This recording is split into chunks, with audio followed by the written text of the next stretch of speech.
Welcome to Flipbizz. Let me guide you on how to create 4 important features in your mobile phone. Share your e-name card after completing both your professional and business profile so you can stand out and let your contacts know more about you. How to share your e-name card? Go to your main page and click the e-name card icon on the top right of your screen next to the search icon. Once you are in your e-name card page, you may choose from 3 different themes. Just swipe left or right.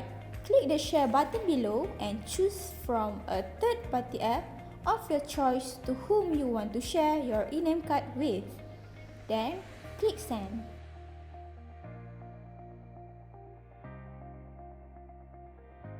If you have a company registered with Flipbizz, you may click the include companies icon. Then, simply repeat the steps by clicking share and send it out via a third-party app of your choice.